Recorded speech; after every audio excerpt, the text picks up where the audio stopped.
Hi guys, I'm back with another sketchbook tour video. This sketchbook feels so recent, but it's actually from 2 years ago. This is another sketchbook that I bought from a Flying Tiger store, and this one is actually really old. Like, the sketchbook itself is probably from like 2018, but I have a pretty big pile of sketchbooks, so it took me a while to get around to filling it up. Also, aren't these sparkly stickers just super cute? Alright, let's get into it. So here you can see once again the date, September 2022 to November 2022. These two stickers are actually from candy that I got from a Japanese candy box. So whenever I look at them, they make me happy because they make me think about the candy that I had. And of course the obligatory marker swatching page. I haven't actually looked into the sketchbook in a very long time, apparently. Like, I don't really remember what kind of artworks are in here. As you can probably tell from the fact that I finished this thick sketchbook within 3 months, I draw a lot. So it's kind of hard to remember everything I ever drew. And on the first page, these are some very messy pencil sketches of humanoid My Little Pony characters. So there's Twilight, Rarity, and Fluttershy. This, I believe, is just some random character, and then after this, I remember, are a few illustrations from Candy Crush characters. Candy Crush is this really cute, tiny little... Calling it a doll would kind of be a stretch, I guess. It's just like a cute little figurine that is candy themed, and they come with these really cute pearls that you can stick either into their hair or their hats, or you can use them to make a bracelet. And I really like these toys, and I wish I owned all of them, but unfortunately they're kind of pricey, and at this point they're also not being sold anymore, I'm pretty sure. So instead I just drew all of them to pretend like I owned them. And of course I immediately misspelled her name. Her name's not Candy Heat, it's supposed to be Candy Heart. As you can see, she's holding a cute little candy heart. And there's a post-it note doodle of the same character. Mia Marshmallow, this is the character that I actually own. So this is why she gets the special treatment of having 2 little illustrations. I also didn't have any pastel markers, so after the first 3 pictures, I probably just gave up on trying to color them in and only used this red pen to add a little bit of blush. I can tell for this one I had a little bit of a struggle fitting in her hair. She looks a lot more like squashed than the others. Oh, this one looks really cute. And I don't mean my artwork, I mean more so the design, because I don't actually remember them all off the top of my head. I really like the ice cream cone design. I need to look up what they look like again, like the actual toys, to see their colors, but I'm pretty sure they're all very pastel colored. This one is a Diva Stars doll. You can also see the name of the doll. And I believe, yep, there's more. So if you don't know, Diva Stars are a doll line from, I believe, the early 2000s. And honestly, the dolls are kind of hideous.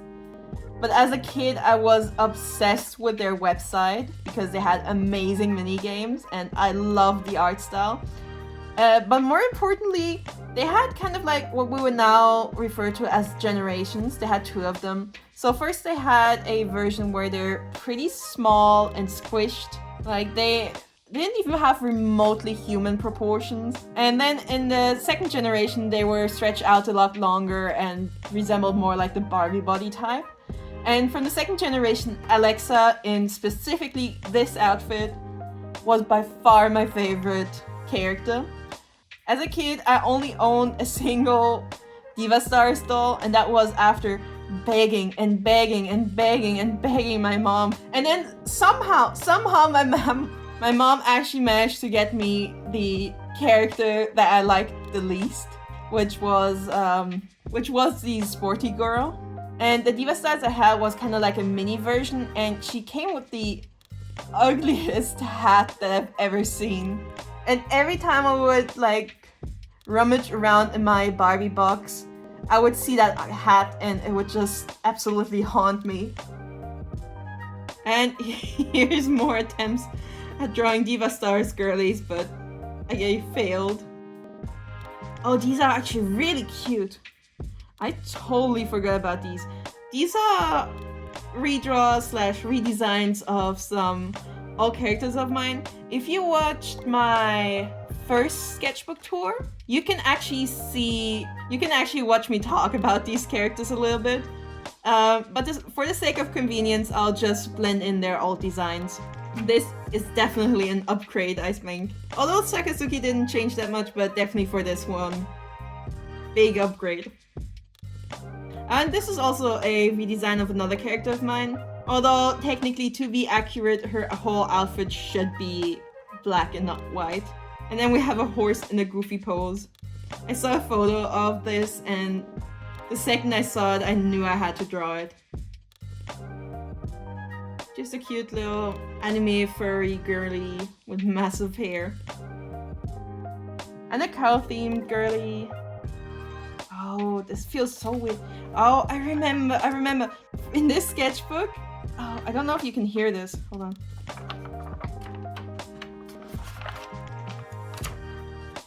The paper sounds kind of weird, right? And then if you compare it to like the other paper,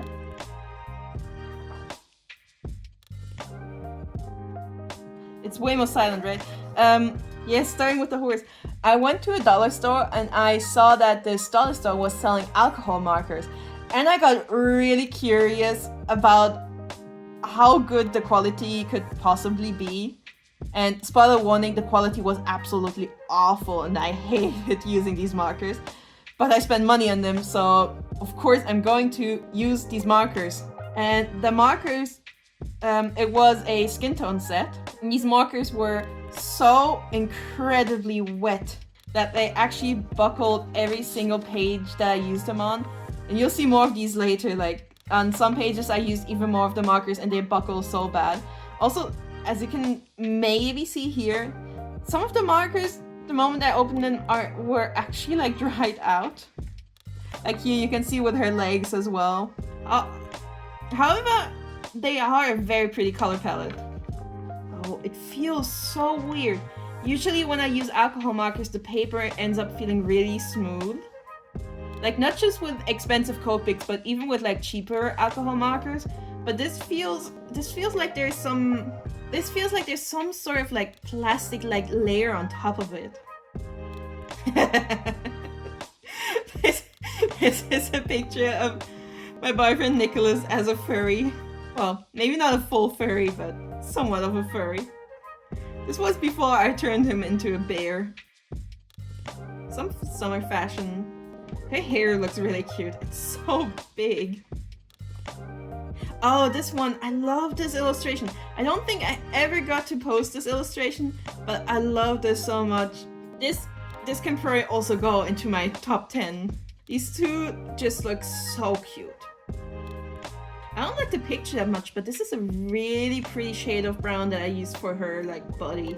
I want to say skin, but since she's a sheep, it's probably fur. This one was a fennec fox because, well, Nicholas asked me to draw a fennec fox. And then I switched to a different set of alcohol markers. And I believe this one is a love-themed zombie.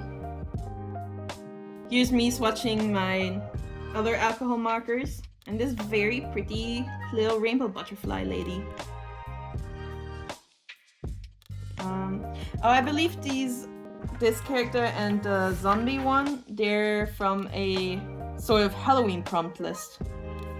Like this one was probably slime girl, slime monster, something like that. Yeah, the belly mouth, I guess.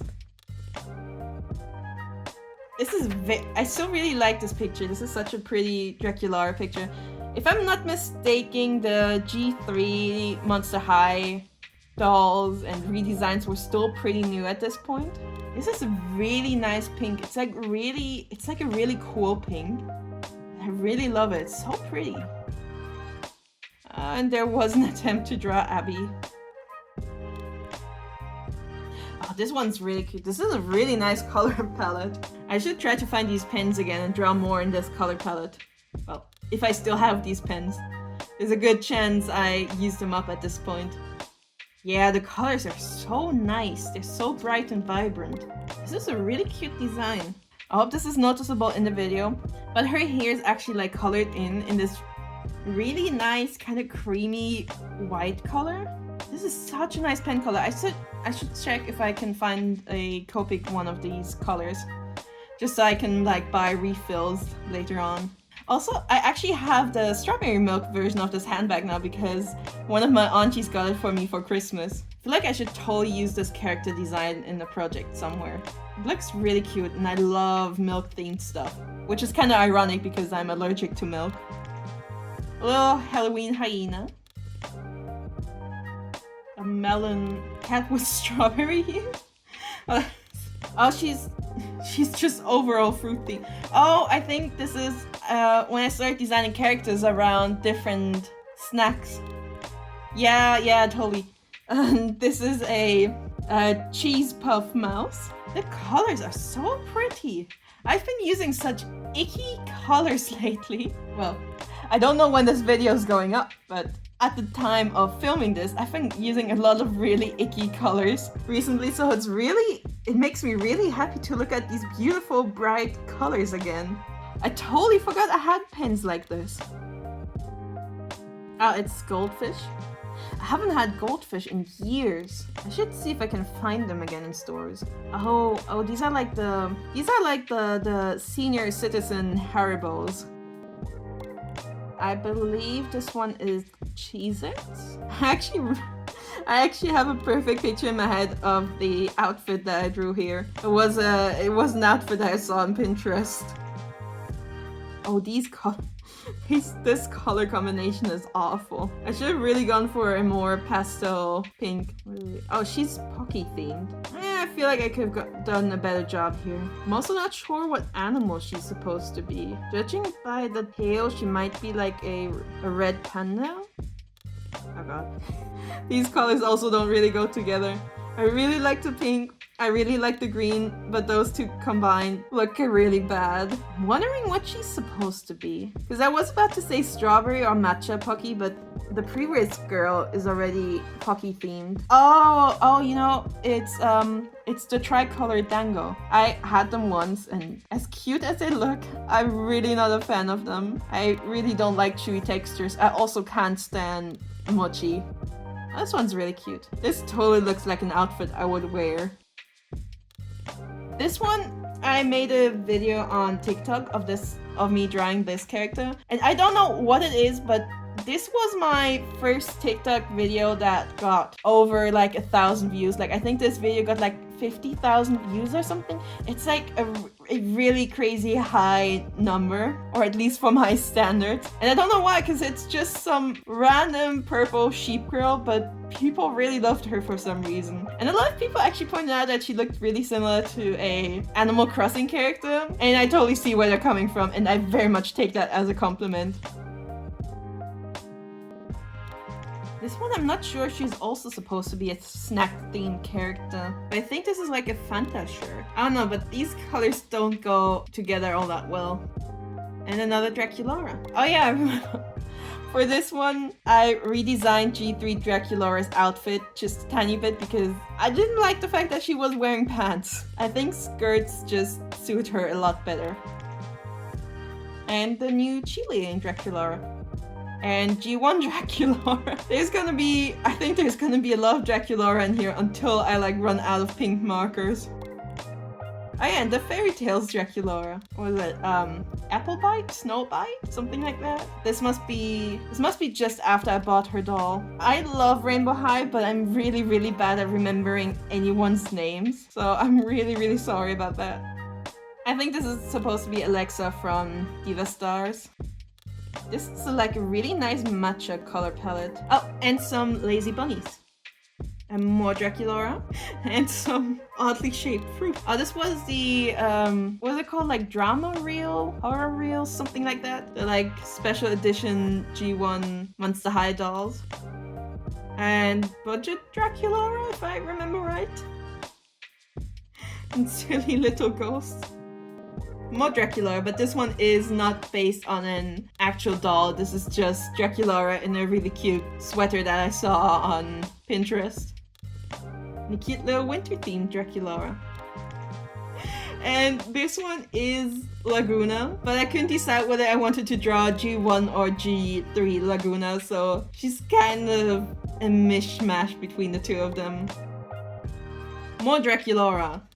And Elizabeth. Oh, I really hope you can see the line art. If you can't see the line art, she is wearing a very beautiful and frilly Lolita-inspired dress. And a slightly French-themed Draculaura. Oh, also if you're wondering why all their heads are kind of smooshed, it's because I filmed myself drawing all these pictures for TikTok videos, but I hadn't really figured out a good camera setup yet, so I had the camera very much in front of my face and I had to like draw everything at like an awkward angle, so I didn't really notice that the heads were so smooshed until I finished the picture and I was able to look at it from like straight top. And I guess then I ran out of pink and switched over to purple and turquoise. I love Twyla. I love her so much. She is definitely one of my favorite Monster High characters. She might even be number 2, but number 1 is definitely Abby. And more Twyla. I wish I could have a handbag like that. I really like the kind of pastel green that I used for her bugs because it really reminds me of the kind of like glow-in-the-dark paint. And if you didn't know, I don't know if they kept it up for the G3 dolls, but G1 Twyla, her eyes or her scleras are actually meant to glow in the dark. But unfortunately, for some reason that never worked on my doll. Yeah, again with the kind of glow-in-the-dark green. I think it looks really cute on her. I definitely had a lot of fun giving her somewhat like Lolita EGL inspired fashion outfits. This one's actually kind of funny. Kind of reminds me of Scrooge from the like the Christmas story. Oh no, I did apparently still have some pink. So this Draculaura and Elizabeth. And more Twyla. More Twyla. Oh, and a Rochelle. I do love Rochelle too, though. Oh, it's really hard to pinpoint my favorite Monster High characters. There's just so many that I really love. I'm really excited to see Rochelle in G3. I really want to know what they do with her. And Venus. I might be wrong here, but I think I drew this picture before G3 Venus was announced or leaked. And G1 Laguna. I saw this outfit online and I immediately thought about Laguna, like this would be such a cute outfit for a G1 Laguna doll. Monster High reigns supreme. I don't know, this is just a random sticker that I got in a set somewhere years ago. And this is a sticker I got from an anime convention. It's kind of a shame that the artist didn't actually put their name onto the sticker design, because I unfortunately do not remember their name, but it's a very cute picture. And these stickers are also from a Kinder Surprise egg. And that's it. Thank you so much for watching, and if you enjoyed this video, please consider to like, comment, and subscribe. And I really hope to see you again next time for another video. Goodbye!